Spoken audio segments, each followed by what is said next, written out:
And they are as follows. That we have open, honest hearings on the subject in the U.S. Congress. That there be a permanent ban on the weaponization of space or the targeting of any objects of extraterrestrial origin. That there be a full and complete study of classified technologies connected to this subject, specifically technologies connected to UFO and extraterrestrial vehicles. If declassified and used for peaceful energy generation and propulsion, would solve the looming energy crisis definitively. You don't need cars unless you got an internal combustion engine. Well, if you have one of these units, you know, that's about 16 inches long and about 8 inches high and about 10 inches wide, then you don't need to plug into Kit Carson, the local electric company. It burns nothing. No pollution. Okay? It never wears out because there's no moving parts. Denny Klein uses an alternative fuel source once thought impossible. He says people still have trouble believing him when he reveals his liquid fuel. Water. Take water and electricity, and we break it down through our very unique electrolysis process. Klein has just patented his process of converting H2O to HHO, producing a gas that combines the atomic power of hydrogen with the chemical stability of water. It turns right back to water. You can see the water running off of this. Klein originally designed his water-burning engine for cutting metal. He thought his invention would replace volatile acetylene in welding factories. And then one day, as he drove to his laboratory in Clearwater, he thought of another way to burn his HHO gas. On a 100-mile trip, we use about 4 ounces of water. Klein says his prototype 1994 Ford Escort can travel exclusively on water, though he currently has it rigged to run as a water and gasoline hybrid. Simply speaking, it can change the world by reducing our dependence on fossil fuels. These are equivalent to our... Pete Dominici is helping Klein take his hydrogen technology patents from a 2-room office in Clearwater to consumer markets around the world. You know what? Microsoft came out of nowhere, came out of the garage. Why not hydrogen technologies? The duo is already in negotiations with one U.S. automaker and the U.S. government. Their plans have grown from basic welding with water to powering the entire world from the safest and cleanest fuel on Earth. Members of Congress recently invited Denny Klein to Washington to demonstrate his technology. Now his company is currently developing a Hummer for the U.S. military that can run on both water and gasoline. I have concluded that it's based on a few people making a lot of money and gaining power. We have cartels. We have a whole set of cartels in an area, interlocking corporations, and behind this we have a few people who are quite wealthy and who own most things. It's about ego. Everybody's trying to be the big monkey. It's really as simple as that. Who's control of petroleum of the world? A lot of people think that Iraq, Iran, and so on and so on. They don't. They don't. We control it. Us and the British interests and the world interests. Well, some people refer to this the secret government. I would say that in terms of profiting from the status quo, big oil. There are certain geopolitical and financial infrastructures that would not welcome a definitive replacement to the fossil fuels. So what we get is the great Armageddon everybody's been dreading. The energy crisis going right now, in my view, will probably evoke a great Armageddon that we've all feared so long in about 2007. It's about a few people who really are playing an old, dangerous, costly game for their own pocketbooks and power struggle.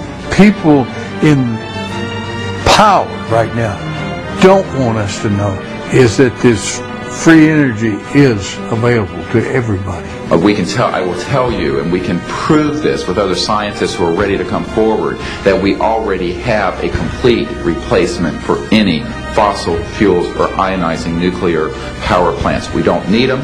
We haven't needed them, probably have not needed them since the time I was born.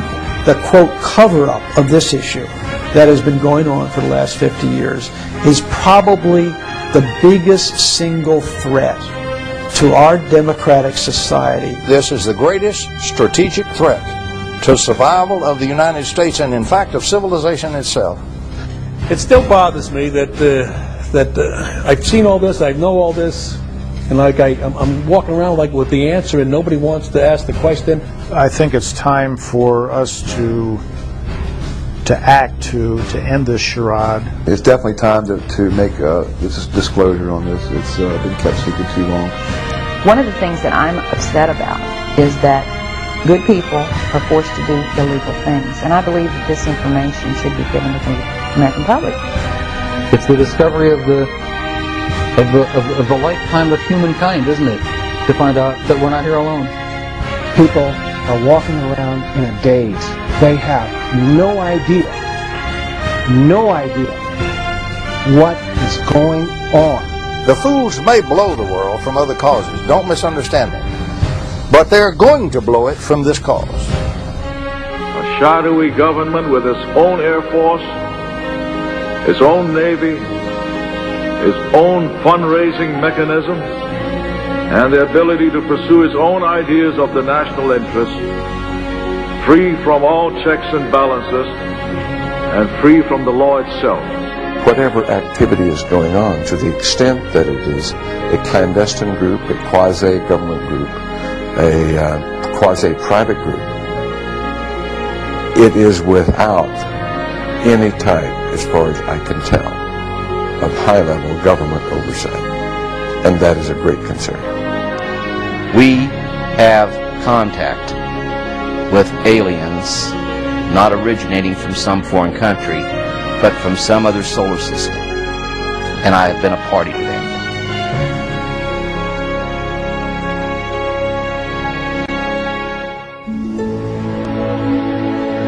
Houston, Apollo 8, over. Hello, Apollo 8. Loud and clear. Roger. Please be informed there is a Santa Claus. What's the Santa? He is at that point to know.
Report mission elapsed time of 7 days, 13 hours, and 17 minutes. This is Mission Control, Houston.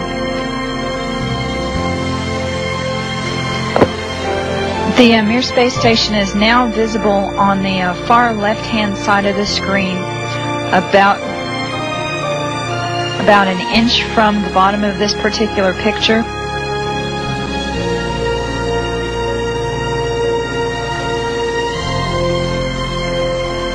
And there were also a number of shooting stars in that view. The camera has now moved to a point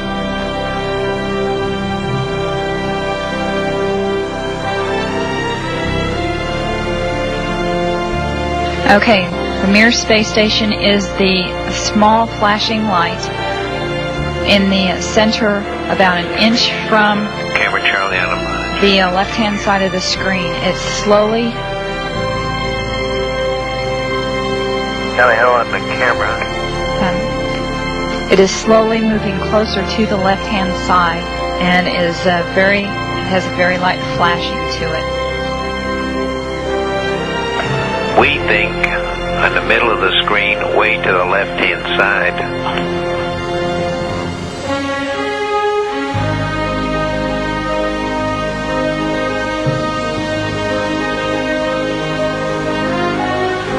And we've seen a lot of meteors.